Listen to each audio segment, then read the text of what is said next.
it really got me thinking that, that's really the way I want to live my life, with kindness and with, unconditional love, putting it out there for humanity.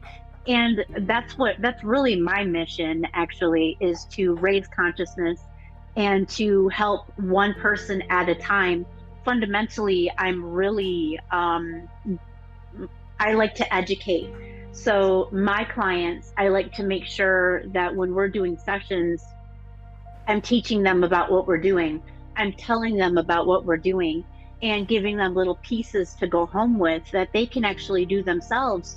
Because the end goal for me is for them to be able to do this for themselves. I don't want them to come back to me all the time. And then they can go and be and teach other people. And I just really believe in the ripple effect, and that what we do really affects other people. And that's really fundamental. That's me in a nutshell, as far as how I really look at my practice and my daily living.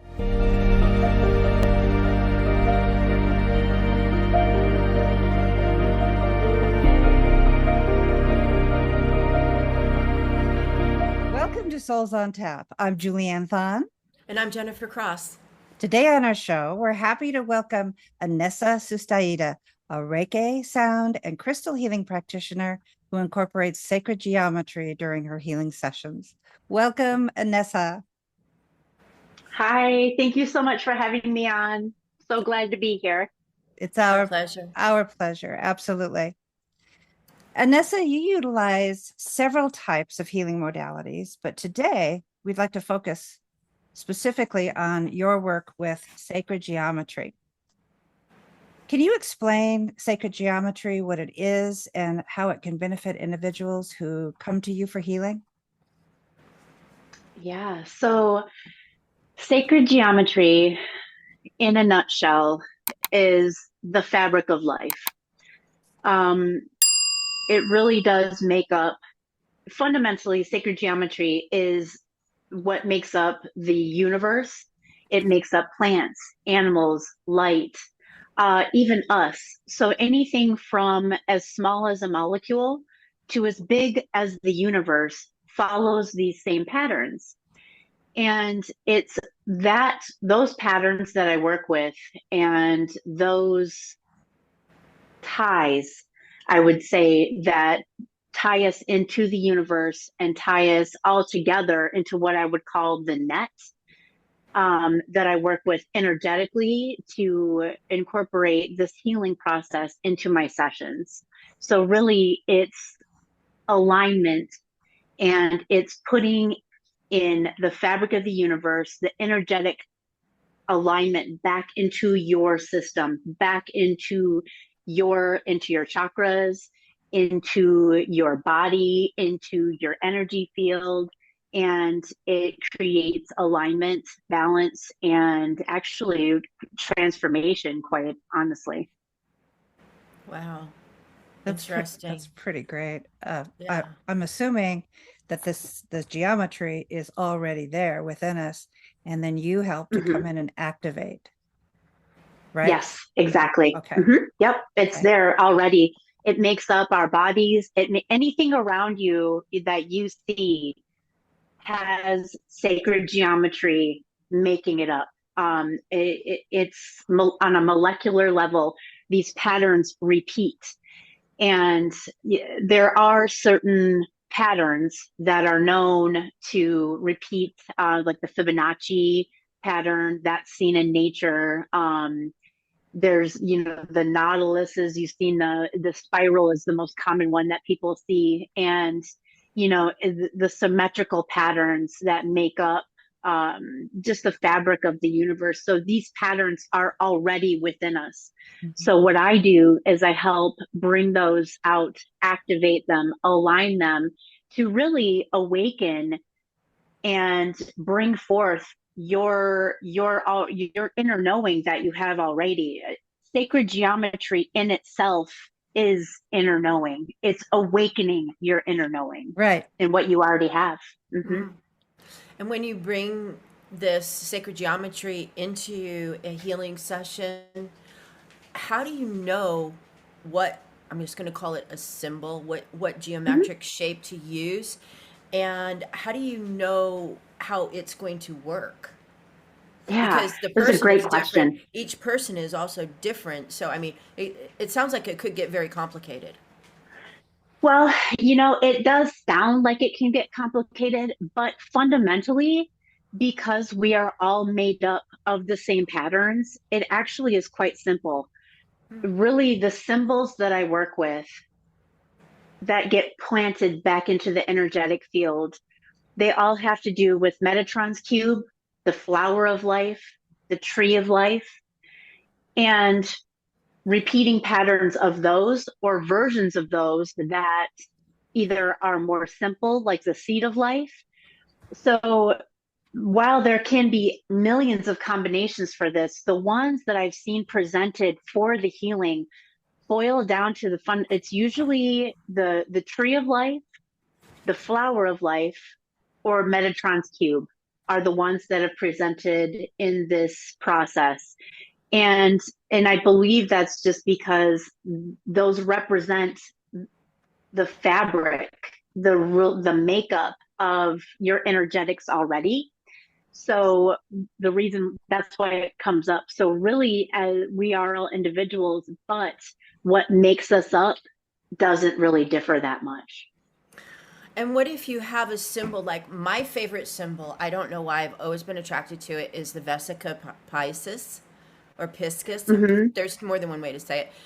Yeah. Which all of those symbols that you just said come out of that one symbol, which is like a Yes. Yes. combination of art and math all Mhm. together.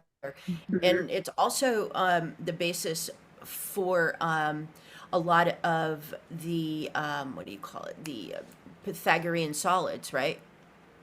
Is that what you call Yeah. them? The Yep. Platonic solids. Excuse me. Platonic solids. Yep. Hmm. Platonic solids. And so that one symbol has so many different symbols that revolve around it.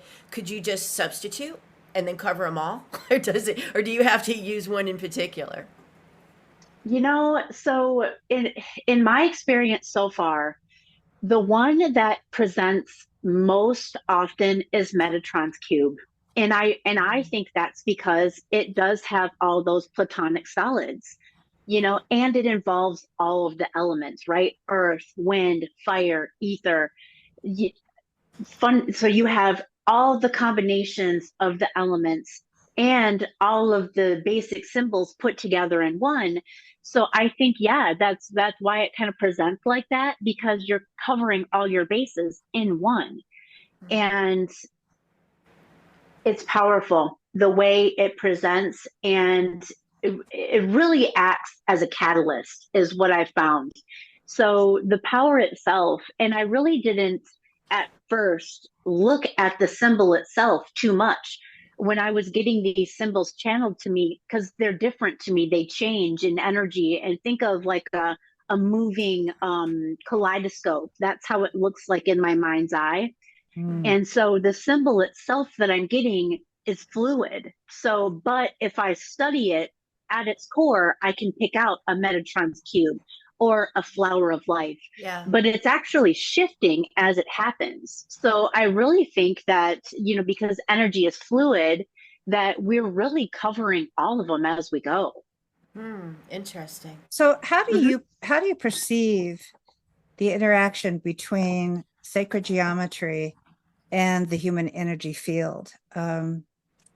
Like regarding chakras and auras and meridians. And I know, like, when you say art, a lot of Mhm. people's minds goes to Leonardo da Vinci, because we know that he used so much geometry to Mhm. create his art. So the original question is, um, how do you perceive the interaction between the sacred work that you do and our human energy field? Yeah. So when I am looking in the field and working in the field, the way I see it and the way the interactions happen. And let's just use your root chakra as an example. Let's say I'm going and working into the root chakra and I'm working with the symbol that comes in, and let's say that's Metatron's cube and it's fluid. With the way I see it implant onto the root chakra, it's like there's an assimilation that happens. It almost looks like at first when it implants on there that there's like a, not like a blurring, but it's not in alignment. But as the energy flows together, and as we see chakras, we see them flowing in a circle and the energy is moving. And then I'm seeing the energy flow as well with the Merkabas come in, the flower of lives come in, and that energy is flowing and flowing, and then eventually starts to go in unison. And I also see in my mind's eye in that when it clears and when there's a breakthrough, I see like what I call a flare or a pop, and the color gets brighter and it expands. And so really I think that's when I know that alignment is happening, because I see what was happening in your chakra before, where there was a little bit of blurriness or it was dim. Now I see that there's alignment and flowing, and I can clearly see the actual the energy flow and the actual fluidity of the symbol moving in itself. So I can tell that it's changed because of the way it looks in alignment now, and it doesn't look blurry or muddled. So it sounds to me like you are just opening up your mind and allowing a symbol to come through, and you're not picking one specifically. Is that true? And if whatever you do, that's wonderful. And whatever symbols are on an energy point, a chakra, or wherever you're putting it, does it stay there, or does it go back up to source or something like that when you're done? Mm-hmm. So yes, no, I don't pick. So the way I do it is when I am coming into session and preparing for session, one of the first things I do is I'll ask for my guides to come in and for my higher self to come in and talk to my client's higher self. And the way that I get the information is from Archangel Metatron. So I ask for Archangel Metatron to come in and assist me in the healing, assist me in the process, give me what is meant for my client, for their highest good, for their highest good, for their healing, for their highest good.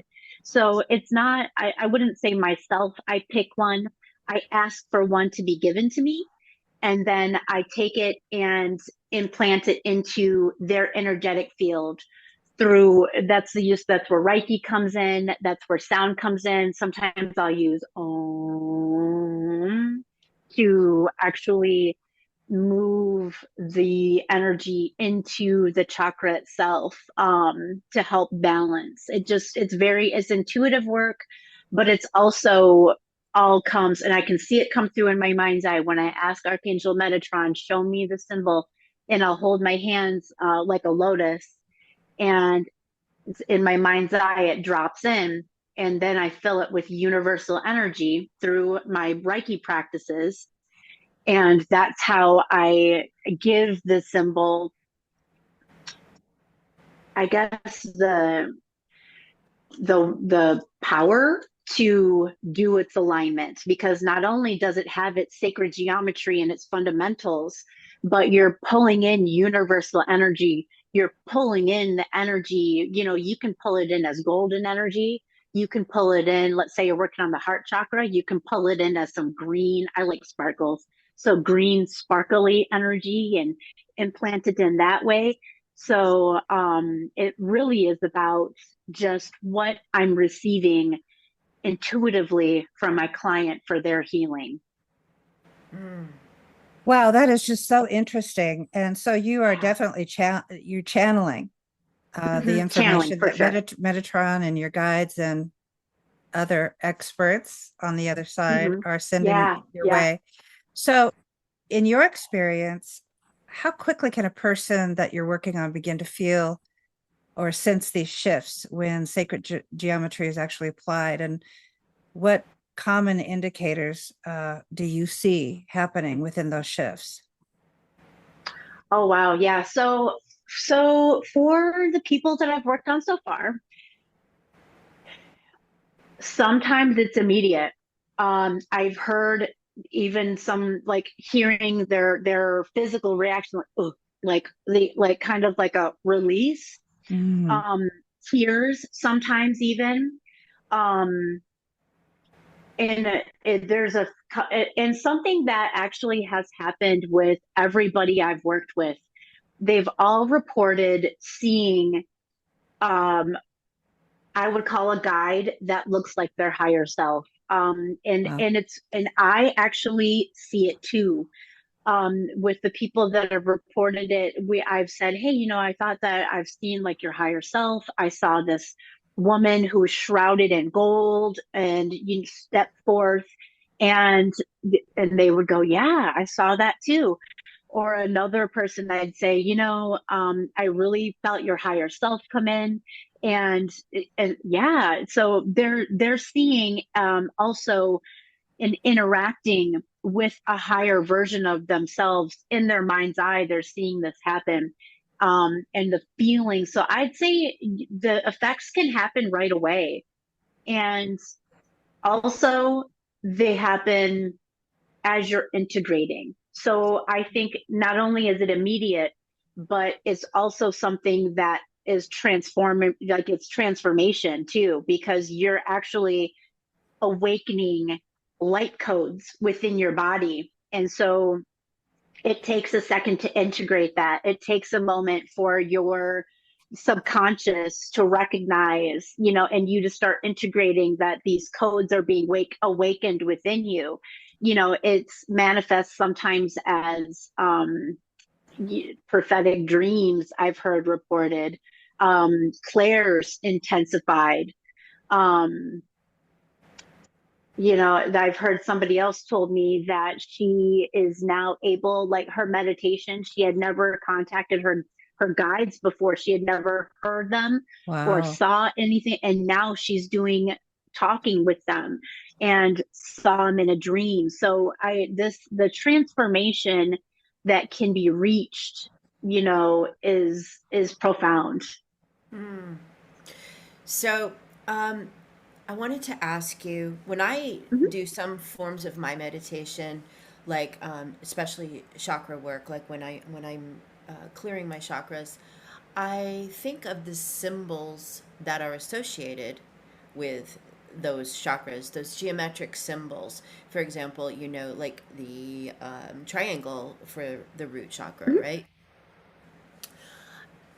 Do you use those also, or do you always bring in something that is not intrinsic, I guess? Something that is associated directly, like across Mhm. all cultures. Those symbols Oh, yeah. are there. So And so those are geometric. yeah, yeah. Well, in all actuality, when you break it down, if you actually look into Metatron's cube, you're going to see a triangle in there. So I think that, somewhere within the symbols that are being dropped in, and two, like the representation of the triangle for the root chakra, that representation is a way to make an association, and it's a way to kind of strengthen your connection with the chakra so you can work with it better, clear it better. And so I think that's a really good way to kind of tie the two in. I don't specifically assign any shapes to the particular chakras, because I just ask for whatever is meant to come through for the healing for the highest good to come through. Mhm. So whether it's the symbol associated with that chakra, or if it's the tree of life, whatever it may be, it could be a Merkaba. Star of David, that six-sided star. And I've seen all of those come through for different scenarios. And it just there really doesn't seem to be a rhyme or reason to where what patterns go where. Like it doesn't specifically have to be triangle for root chakra. Um, I think that it's interchangeable for what I'm doing. Okay. Well, and I would also imagine that it's very much individualistic. So each of your clients are going to present differently in terms of what their soul is needing at that point. Do I have that right? I mean, I'm assuming that we all, it's sort of like a thumbprint, right? There's no two thumbprints alike. And I would imagine that would be the same case with sacred geometry and those geometric patterns. It is. And that's what makes it so fascinating, because while as humans, we're in our bodies, our 3D bodies for our DNA is, a certain pattern. And then you have our consciousness that is actually separate from our 3D body. So really what we're trying to do with the sacred geometry is really link our mind, body, and soul for alignment. So that way we can actually awaken and really kind of align ourselves to our highest potential. Because, when we get out of alignment is when we, have certain things can happen, like depression, for instance. When you are in a state of mind where you negative thoughts, that it affects the energy around you. It can affect the food you eat, your plants around you, your animals. Everybody can feel that, because what your thoughts are things as well. And so even though we can't see it, they are giving off energetic signatures, so to speak. And those have sacred geometry written into their substance. So what we try to do with the sacred geometry is bring it back into harmony. It's all about harmony and using the symbols that are the fabric of life, like the flower of life and the Metatron cube. And I think that's why I stick with those the most, because that's, even though we're made of different, all of us are different, no matter what, we are all made of the same elements. So when we are trying to work in alignment, and when we are trying to work out the kinks, so to speak, all of those symbols will work for each of us individually, because we're all made of the same stuff. Sure. So that's how it works for everybody across the board. I've heard the sacred geometry is also used for lots of other what's the word, for other types of things, like houses, for office spaces, for other applications. That was it. So do you use it for other applications? Do you use it on animals? Do you use it on plants? Or do you just stick to people? As I'm expanding this into other areas, I actually just was thinking about this today, in fact, about how I could align my house better. Because, the ancient Egyptians even have, on the Temple of Osiris has the flower of life. When they build temples, they were aligned to the earth meridians from, oh gosh, I can't think of the exact word, but they use sacred geometry in building the temples. This is something that has been, and they don't know where the origination of the flower of life came from. But I guess my point is that, yeah, I would love to. I don't use it right now, but I would love to expand into that, because I think there's something to it, because if we have alignment there in our living space as well, as well as in our bodies, I think that that can just, bring us into alignment more. Why not Yeah. use it everywhere? It's Yeah. interesting. It brings to mind an exercise that I used to have my students do when I was teaching a unit on geometry. And one of the exercises I had them do is go around the classroom and pick out as many geometric patterns that occur naturally as possible. And then with the older students, I would do the same thing, but I would have them go around the school and do that. And also look at people's bodies to see the way they're standing, or to see every single time I taught that lesson. It was amazing how the kids' faces just brightened. They were calmer, but yet excited. It had this natural effect. It was absolutely amazing. And I can understand why. Mm-hmm. Yeah. Yeah. Yeah. It's what we're made of. And, that's really the amazing part of it. Is it's really what makes up nature. It makes up us: water, earth, air, light, consciousness. It's everything.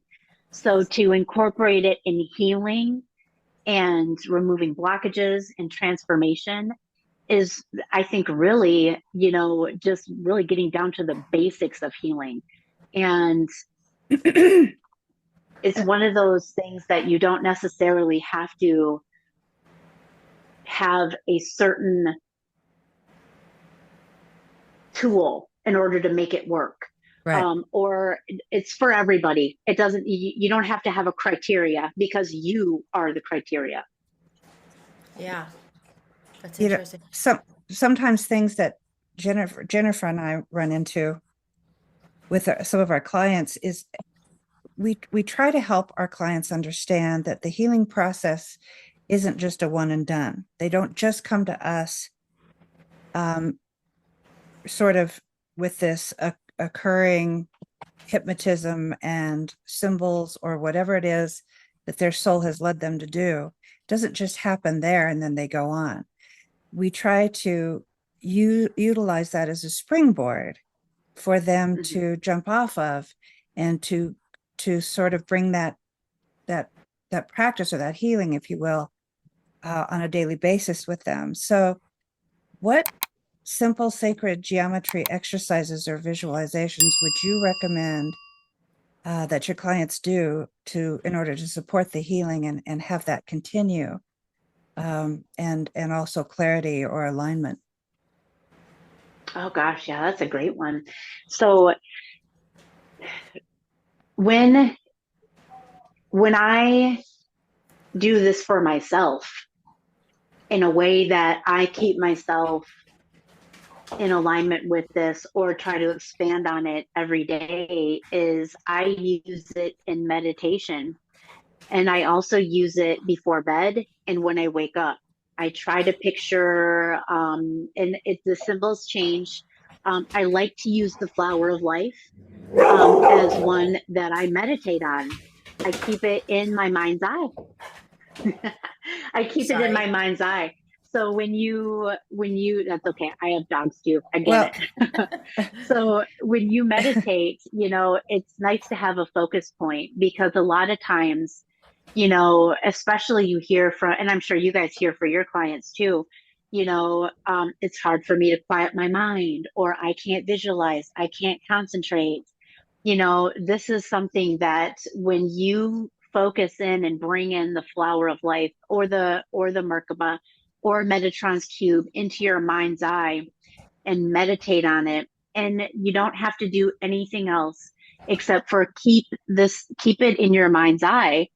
And if other thoughts come in, that's fine. You'll think about them later. And then I just like to do either box breathing around that, or I like to just kind of have it, what I would call, as my background image, and start thinking about my intention, start thinking about my day, start thinking about goals even, or what I want to release. Because what you're doing when you keep that symbol in your mind's eye is you're also incorporating that into your energetic field. So really you're doing your own sacred geometry healing when you're doing that. So that's a practice that I would send home with a client, and that you could actually start now. Yeah, Interesting. I was just going to ask if that's the case. Do you give the symbols that you channel, you're getting through Metatron and your other channels? There's going to be a lot of people out there that are not familiar with a lot of these geometric patterns. So how do you, do you give them something, you either print out or you give them something to indicate what it is that you have seen or what you have channeled, and you have Yeah. them, you utilize that in their daily practice? Yeah, I had considered doing something like that before. Um, the only what I've done in the past is I have transcribed a report and given a breakdown of what I've seen, because often there's more than one. Often it changes. Often it's fluid. And let them know what was the combination that I saw, what came in first, what was I hearing, seeing, feeling around the symbol when it came in, and where it needed to go. So that is something that can be done for them if they like. A lot of times, um, I have not had a request for that. They just want to know more about what they need to work on going forward, not so much what symbol came up for them. But it could be a helpful tool if you wanted to actually bring that forth in other meditations you are going to follow up in. That it actually could be a helpful tool. But, you know, fundamentally, we're really only working with Metatron's cube and the flower of life and the tree of life, are really the ones that I see shifting and changing in my visual field. So those would be the ones that would be, I think would be repeated like through all the clients.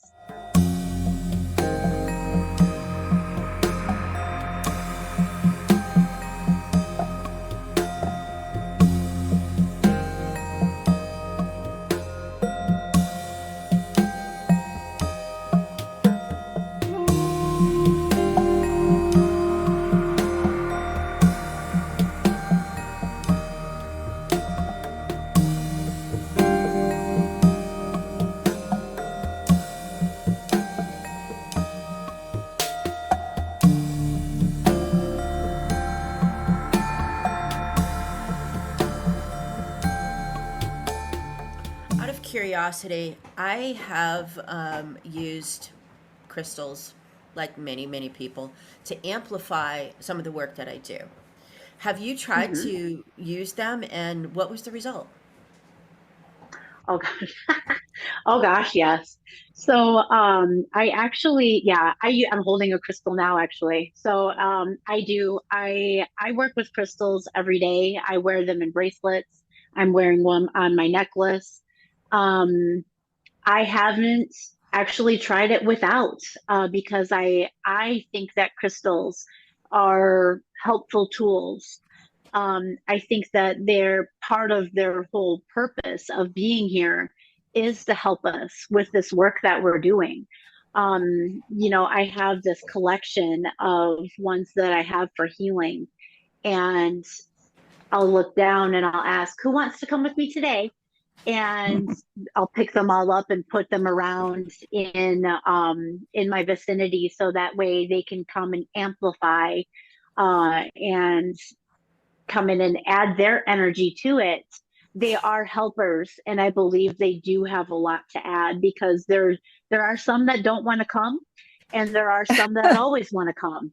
So That's great. I think that's really beautiful. Yeah, so they're absolutely amazing tools to help with this as well. Good, very good.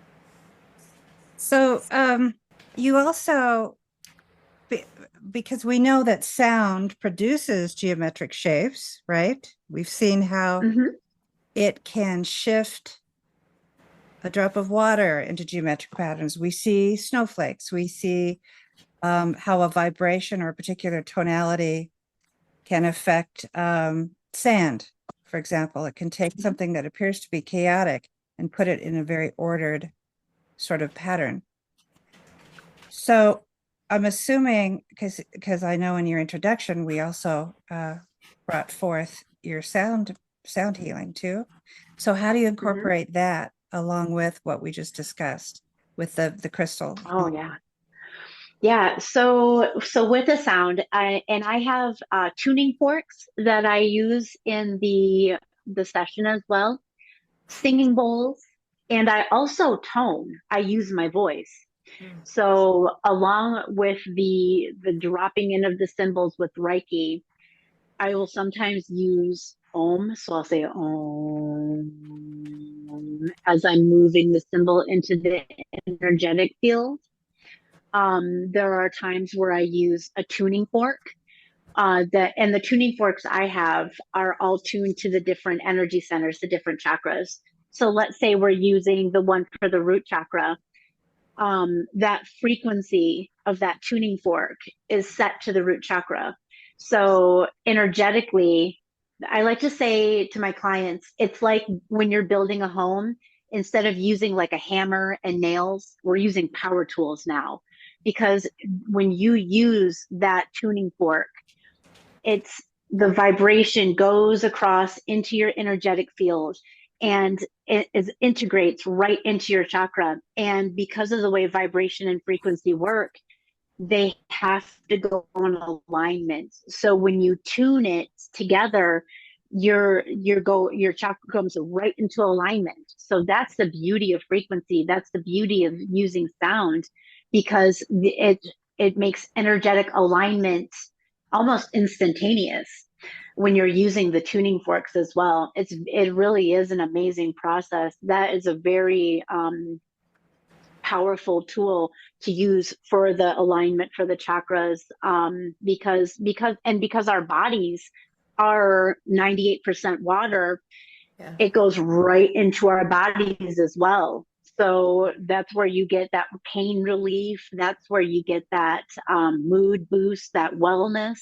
Because when we're using the different frequencies that bring us into alignment, the body has no choice. The energy has no choice. It comes right into alignment.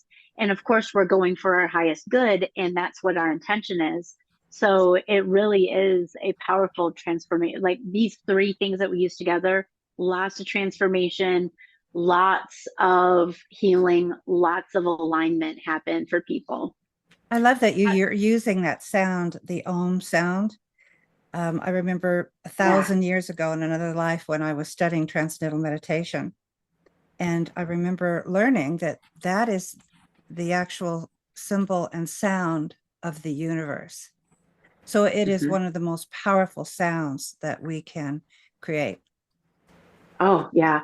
Well, I have to say, so the history of how I even discovered and started working with sacred geometry is I was in meditation and I heard the words read apriology in this really deep voice, like deep, like Mufasa type voice. Wow.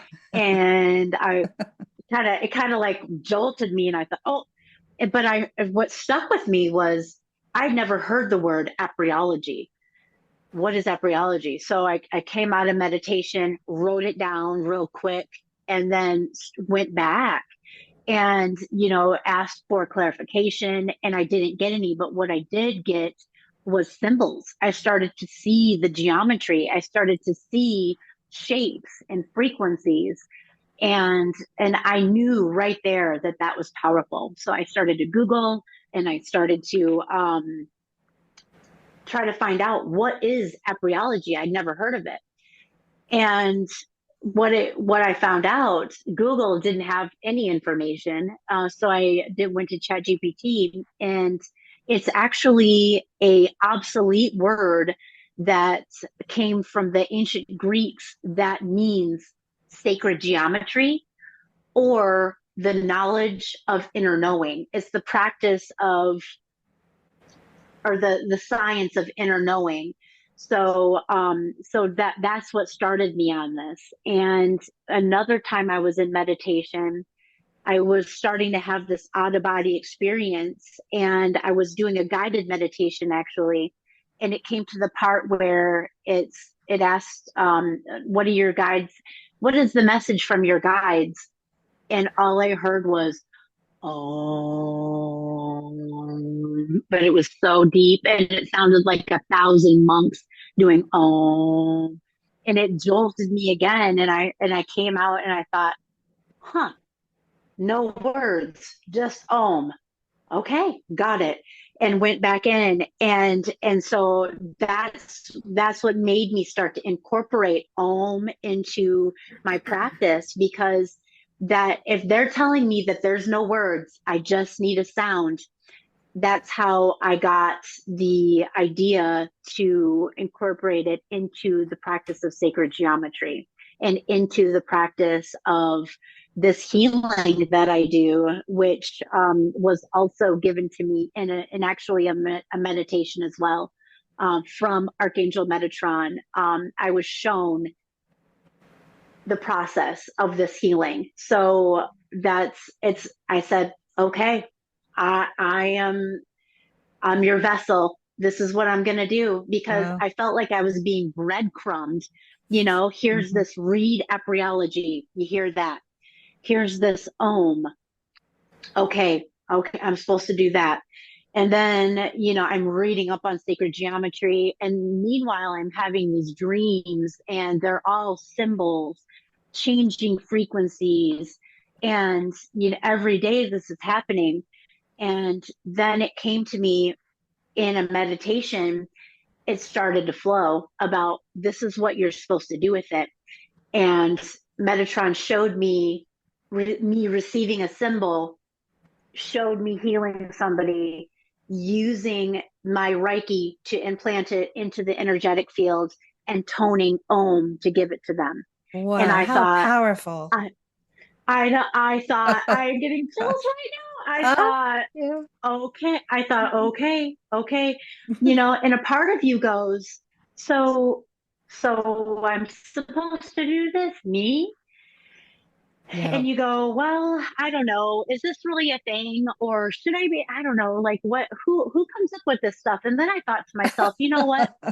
How many times have I read books? Have I been mentored? Have I seen other people say, this came to me in a dream, or this was channeled information, or whatever the case may be? And I thought, why would I be any different? Right. Especially with the repeated patterns that have all shown me this direction to go in. And for me, I'm really big on affirmations, and I'm really big on staying in alignment with my higher purpose. And about 3 years ago, I started saying, every day, in every way, I will be guided and directed to be in alignment with my soul purpose.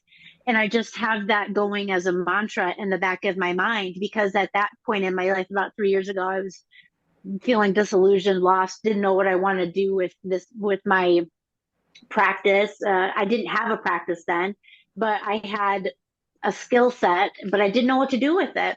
So I thought, I'm just going to ask for guidance. I'm asking my guides for guidance. So I just started saying that affirmation.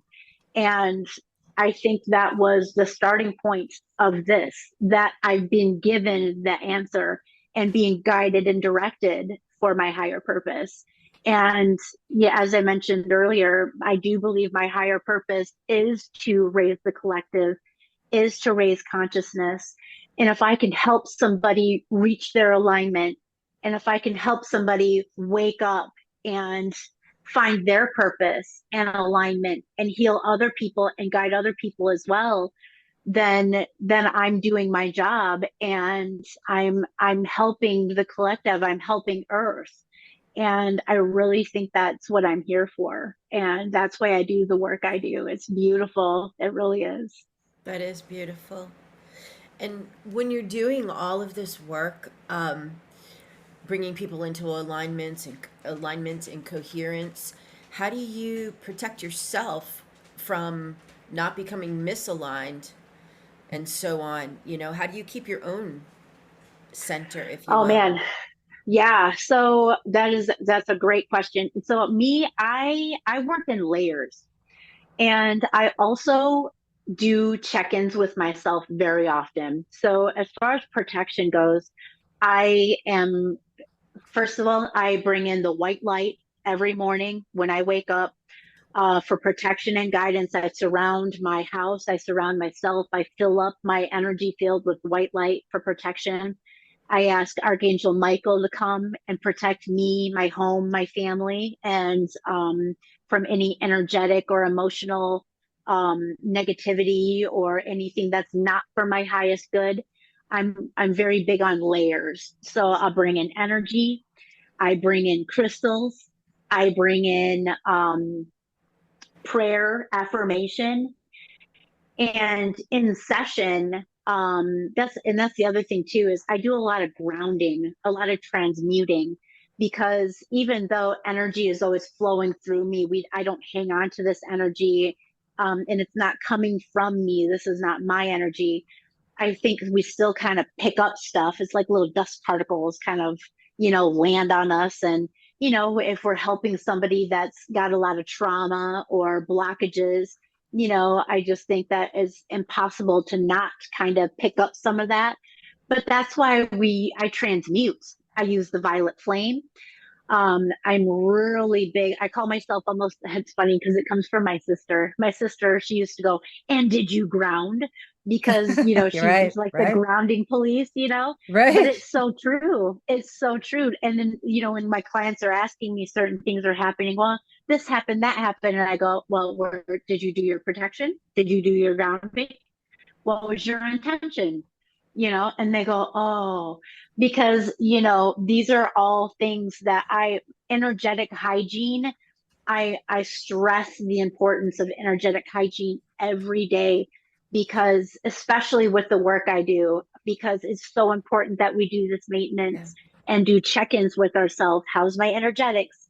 How's my emotions? How am I feeling? What did I, how, and I do my tuning forks on myself as well to make sure, because I believe that I cannot help people in the way that I need to if I am misaligned, if I am like just tired or not feeling well or burnt out. So I really monitor my schedule, and I monitor the amount of work I do as well. Because I just don't believe in passing that on. If I can't give you my best, I won't do it. Mm, That, that's good. that Yeah. it's just amazing how this works. I know also regarding what you just said. Um, I had some information channeled to me once, and one of the things that this spirit told me is how important it is every night before you go to bed to release the energy and the things that you have attracted throughout your day. You have to Mhm. disconnect from all of that. Yes. And I have noticed when I do that, I sleep pretty well. If I don't do that, I have a tendency to not sleep very deeply, or I've just sort of have this nervous energy that I've carried with me. And that's not good. Yeah. Yep. Release what no longer serves you, transmute to the violet flame. There's so much power in our intention. There's so much power in doing our own energetic hygiene. I tell people all the time, my clients, we almost as much as you take a shower, in fact, in the shower, do some energetic hygiene. That's You can do great. some cleansing and grounding. It's a perfect way. You use the water to do your alignment and your grounding right then and there, because the importance of it. If you're not doing it, then you're the buildup Mhm. of things that you're carrying that are not yours or that don't serve you can really drag you down and Mhm. start to cause some fatigue and disconnect. It's And like a, that's why it's it's like so important to be mindful. it's like a residue. Oh yeah. Yep. Mhm. Like dust that settles on you. Yeah. So, sacred geometry shapes and influences the flow of energy everywhere, right? Because we're all made of it. And if there was a piece of wisdom that you would like to leave with our listeners, that they could carry with them and that would help them like on an everyday basis, what would that be? So I I believe that a lot of times, and especially with sacred geometry, that because we are these shapes make up the fabric of our life. They make up the energetic fabric. They make up our physical fabric.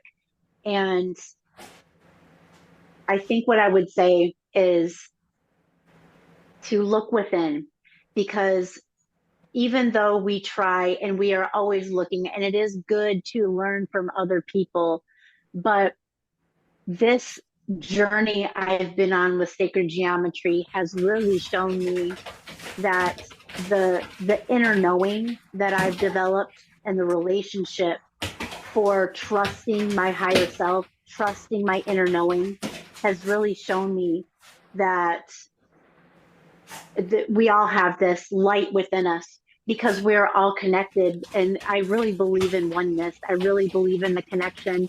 And if there is one thing, it would be that you can trust yourself, you can trust your inner knowing. The purest form of information that you can get is inner knowing. And developing the relationship with your higher self and your intuition is the most important relationship that you can develop, so you can trust your inner knowing. And the way you do that, so you can trust it, is to follow your energetic hygiene with doing intention. Be very intentional about your practice. Do your protection, do your grounding. So that way, when you do receive information, you can trust it. You can trust your path and you can trust the information you got. And then once you do that, you trust yourself, and then you don't look outside for information. You can look within for your answer and trust what you get. And that's where our power is. That's beautiful. Beautiful. Your energy is amazing. I'm watching Jennifer's fur babies just play back there, and they're just so happy. They're like, I don't know what this is, but it's great. Yeah, I know. I love animals too. Yeah. Yeah, yeah. Well, I just have to thank you so much for coming. How can people Yes. get in touch with you? You have a website, right? Yes, I do. It's www.intunehealing.com. And yeah, the website's functional. I am also on social media. I have Facebook, Instagram is all Intune Healing. And my email is also intunehealing@gmail.com if you wanted to email directly. That's great. And I'll go ahead and put that in the description box as well, so Thank that you so people much. can get in touch with you. And I urge, if today's episode speaks to anybody, please give Vanessa a call, because or get in touch with her. This is some real fascinating stuff. I mean, it's for everybody, but it's also specifically for certain people at the same time. So get in touch with her, go to her website and learn more about what sacred geometry is, because it's been around since the beginning of time. Yeah, thousands of years. And Yeah. since there is no time, I guess we'd have to say it's been around since infinity. Yeah. Yeah. Yeah. Yeah. And also, you can go to www.soulsontap.com and find all of the guests that Julianne and I have had on the show, and how to get in touch with them and what they do. So thanks to all of you for tuning in to Souls on Tap. If you enjoyed today's episode, please like, subscribe, and hit that notification bell so you'll never miss a drop of wisdom. We'd love for you to share any thoughts that you have and add any type of healing modalities you'd like for us to showcase. Because remember, we are here for you. Until next time, stay curious, stay connected, and we'll see you on Souls on Tap.